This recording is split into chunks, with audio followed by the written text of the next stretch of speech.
Gene Hackman's death puts me immediately in mind of an outside factor: the murder of aspiring filmmaker David Crowley, his wife, their infant child, and family dog.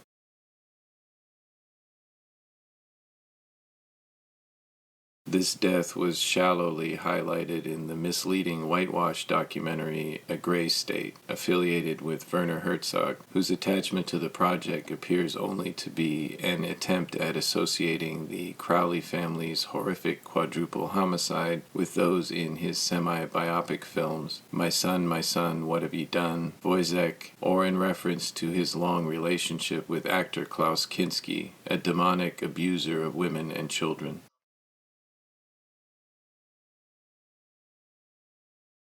However, Australian rock star Altion Childs has a very different belief about the Crowley family's deaths than what is portrayed in A Gray State. Whatever you think of what you're about to see, please come see me on the other side of this so I can show you something. This clip only goes for a few minutes. And keep in mind, the only reason I'm showing you this to you is because the writer and director of the preview of this movie-style documentary was murdered, along with his wife and his little daughter and his dog, all before the production could begin. The murder was made to look like a murder-suicide, the news of which never made national broadcast, just the local news. Case closed, nothing to see here. You have to ask yourself why. After so many movies with a dystopian, World War, totalitarian type theme, why was this movie so dangerous and strictly unacceptable for public viewing that a whole family would be murdered? Well, this movie was going to tell us about America's secret destiny. And one other thing which you'll see on the other side of this clip, an amazing thing, as titled by Manly P. Hall over 100 years ago, what's the secret destiny of America? Well, it's this.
Was definitely not true. Made up, fairy tale, whatever. There was one verse, one scripture that to me at the time proved unequivocally that it wasn't written for our time. A prophecy that was impossible to be fulfilled. Here's the verse. And I saw thrones, and they sat upon them, and authority to administer justice was given them. And I saw the souls of those who had been beheaded because of the testimony they bore of Jesus, and because of the word of God. No way could guillotines be introduced as a form of execution in the 21st century, right? No way. Proof that the Bible was a prehistoric book written for prehistoric people. But ladies and gentlemen, in 2021, like the smartphone or the smartwatch, this is called the smart guillotine. Built by Chanel. You know, the perfume and clothing and accessories brand for the rich. What on earth does a perfume company have to do with chopping people's heads off? Well, I thought I told you that all of this is just the tip of the iceberg.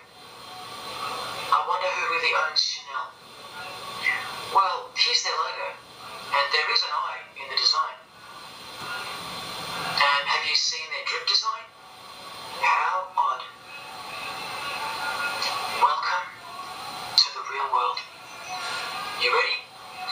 This is from a legislation archive from the Georgia House of Representatives in the 1995-96 sessions. This is Bill HB 1274 on the death penalty, guillotine provisions. How far along are we into enacting these bills worldwide? I don't know. Maybe they've been enacted already. But I just wanted to show you that in 1995 the ball was already rolling. Well, just for starters, the law against idol worship will include, quite specifically, the worship of Jesus Christ as the Son of God, which the Noahide laws will classify as blasphemy, and the punishment for transgressing the 7 Noahide laws and for blaspheming the ineffable name of God by calling Jesus God is decapitation. I'll let you take that in for a second. This will be governed by a world court with no possibility of appeals. Well, that's why the director was murdered. And his wife, daughter, and dog. I think of them often, and sometimes when I need spiritual sobering up, I think of that fateful and evil night where that beautiful Christian family were brutally eliminated. If you think he wasn't onto something, well, he paid the greatest price to share this with you.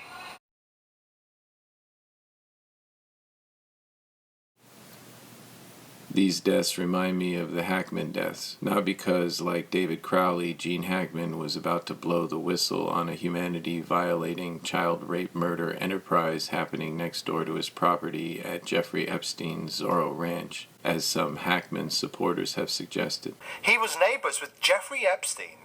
Yes, that's Epstein. And get this, he owned an island right next door to Oprah Winfrey's private island in British Columbia. Cozy, right? His mansion. It's just down the road from Jeffrey Epstein's infamous Zorro Ranch, the one frequented by Bill Clinton and other VIP elites. Mexico Ranch, once belonging to the late Jeffrey Epstein, is now under new ownership. The deed lists the new owner of Zorro Ranch in a remote part of Santa Fe County as San Rafael Ranch, LLC. We were not able to reach the company to learn about the plans for the property. My personal instinct is not to paint Gene Hackman or his wife as martyred whistleblowers. In reality, a tunnel was discovered under Hackman's mansion, allegedly connecting to the Zorro Ranch. ABC News has obtained the search warrant for his New Mexico home. We'll tell you what authorities found when they arrived. The mysterious deaths of legendary actor Gene Hackman and his wife took a shocking turn when FBI investigators uncovered a secret tunnel beneath their $4 million New Mexico mansion. What they found inside left them stunned and speechless. Was it tied to their deaths, or did it hide something far more sinister? Mysterious contents. When FBI agents first entered the hidden tunnel beneath Gene Hackman's mansion, the dark, damp space was filled with mysterious contents. As agents carefully opened a few of the crates, they found a mix of strange objects. Some contained old photographs, faded and worn, showing people who looked like they belonged to another time. One crate even held a collection of peculiar tools, some of which looked like they belonged to a craftsman, while others appeared more like equipment used for strange experiments. As they dug deeper, they discovered odd symbols etched into the walls and strange markings on the floor. FBI source, this satanic cult is the missing piece of the puzzle. It connects Hackman to Jeffrey Epstein and his network of elite VIPs, including the Clintons. Thus making it much more likely that he was himself compromised by evil behavior, rather than planning to expose it. Like Epstein, Hackman also had his own island. And remember that they discovered a tunnel underneath actor James Caan's mansion connecting to the Playboy Mansion. No, the Crowley and Hackman deaths are similar in that they are both cases of carefully executed triple and quadruple homicides, with the family canines thrown in for overkill, like a signature. There seems to be a message in these deaths, a warning for those in the know. Two other factors that cannot be ignored. Gene Hackman's daughter publicly announced that her father and stepmother had both succumbed to carbon monoxide poisoning. She seemed quite sure of this, even though crime scene investigators had not yet determined this to be the case, and later confirmed that this was actually not at all true. It's Wednesday, February the 26th, 2025 in Santa Fe, New Mexico. Sheriff's deputies roll up to the sprawling mansion of Gene Hackman, the gruff Oscar-winning star of classics like The French Connection and Unforgiven. Inside, they find a scene that's odd, to say the least. Gene is sprawled in the entryway. His wife Betsy is lying on her right side in the bathroom. A space heater tipped over next to her head. The door is wide open. One of their dogs is dead. The other two are still wandering around, tails wagging like nothing's wrong. And then there's this. A spilled bottle of pills scattered across the floor like some kind of clue begging to be noticed. The Santa Fe County Sheriff's Office calls it suspicious enough to launch a full investigation. No gunshot wounds, no stab marks, no forced entry, no obvious signs of a struggle. So, what's the official story? They float the idea of a carbon monoxide leak. Classic, right? But here is where it starts to unravel. The New Mexico Gas Company test the lines. Nothing.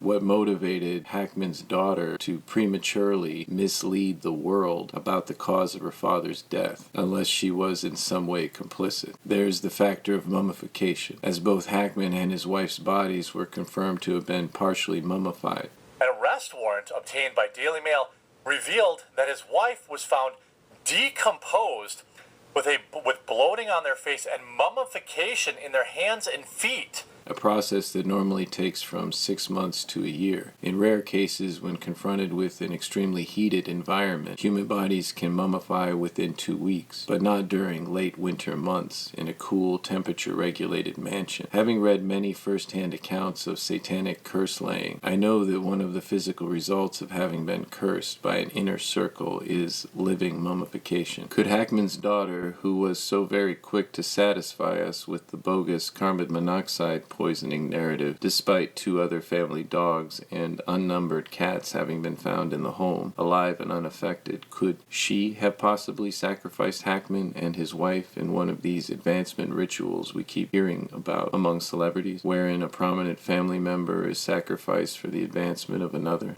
You cannot make it to the top in that industry without selling your soul. What do you know about the brother that just came forward, Christian Keys? You heard of this young actor? Some of the people that we've known in the industry and what they might have to do to get to the top. Can you give me... All of them.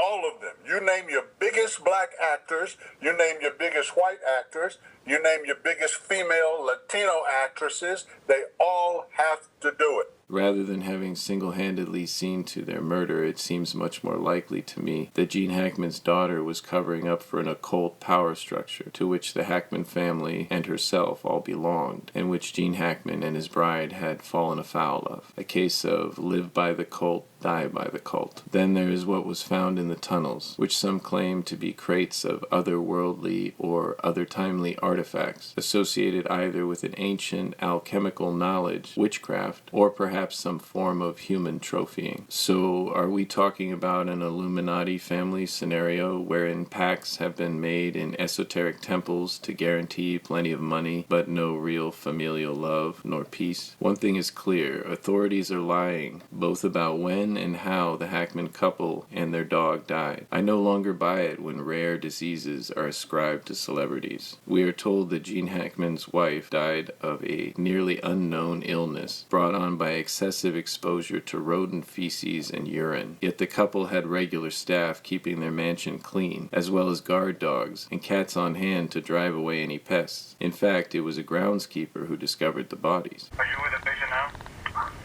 I'm sorry?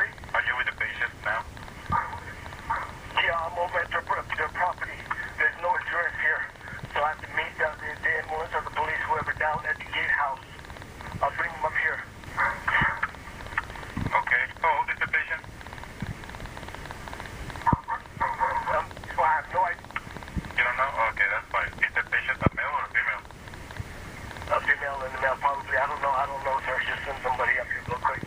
Okay. Are they awake? I have no idea. Are they breathing? I have no idea. I'm not inside the house. It's closed. It's locked. I can't go in. But I see them late. She's laying down on the floor from the window. Okay. Okay. They appear to be completely awake. On the way? They appear to be awake or alert. No, it's not. Okay. Did you hear them talk or cry? No. Okay. Are they moving at all? No, they're not moving. Just send somebody out here really quick. Okay, my units are underway, okay? And even stranger, Dr. Child states that her appointment had nothing to do with any respiratory illness. Hantavirus, this rare and uber deadly disease that she was said to have succumbed to, that she had, causes severe respiratory distress in its late stages. It's a painful, protracted, hideous, agonizing decline. Not an illness that kills people suddenly. And by the way, you keep an eye on those two daughters. The daughters, ho! Ooh. We are told that Gene died from a faulty pacemaker 1 week after his wife. However, we then have his wife making a call days after her alleged time of death. The clinic had direct contact with her, and she spoke to one of the doctors about scheduling a visit. And yet, according to the official story, she was already dead at the time? Come on! How does a dead woman make a phone call? You want to look into this? Somebody? Anybody? Therefore, making it more likely that the two died at the same time. So what did Gene Hackman and his wife really die of then? If everything the authorities have said so far is a demonstrable lie, then I have to conclude that they either don't know or are deeply afraid to say. A tragedy, sure, but the details? They're so twisted, even the mainstream media can't whitewash it. We could also mention Anne Heche, murdered in public, before our eyes. Was this also a warning? Celia Farber points out how the mass media tradition of obsessing over the deaths of celebrities has been absent since 2021 as a clear tactic to deflect mass death by COVID shots. And the death of Anne Heche marks a return to this mainstream media tradition. And the whole story is very strange. Just before the crash, Heche visited the Glass Hair Design Salon in Venice and purchased a red wig, where she posed for a picture with the salon's owner, who did not notice her to be impaired in any way. Minutes later, Heche crashed into an apartment complex, where residents tried helping her out of the vehicle before the car was put in reverse and sped off. Videos then show her car recklessly speeding down a residential street and nearly hitting a pedestrian. She then hits a car before finally crashing the Mini Cooper into a house, where it bursts into flames. But this is where the story gets really strange. While being carried to the ambulance, we see that her legs are secured, and she is covered in what looks like a cloth body bag. We are told that she couldn't breathe, and yet they covered her face. And the reason these details were noticed is because we see her become fully conscious while frantically trying to escape the body bag and leg straps. Nothing was reported about this, and Heche's former boyfriend said that Anne was stable and expected to pull through. But then we are told she is in a coma, and then we are told that while her heart is still beating, she's legally dead according to California law. But she will be kept on life support for possible organ donation. And then, right in the middle of the ancient 3-day festival to honor the goddess Diana, known as Nemoralia, they pull the plug on Anne Heche and let her die. This is quite similar to what happened in Paris 25 years ago on the satanic inverted Nemoralia, August 31st, when Princess Diana was looked after as she bled to death in a tunnel dedicated to the goddess Diana. Many believe that Princess Diana was about to expose the royal family, and Anne Heche, who recently starred in a movie exposing chemtrails, was currently promoting her most recent film that was exposing the horrors of child sex trafficking. Child sex trafficking, along with all human trafficking, is the biggest business in the world.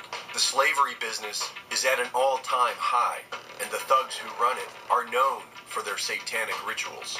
Ritual murders have always been, at a base level, a form of crowd control. There are many more of these never-solved, memory-hold celebrity deaths these days, it seems to me, than what used to be regarded as normal. Incidentally, this film, Eureka, which Hackman made with semi-surrealist Nicholas Roeg, actually portrays a man making a pact with evil in order to have limitless worldly riches, only to later die a horrific death of torture. For Brandish Productions, this is Daddy Brandish.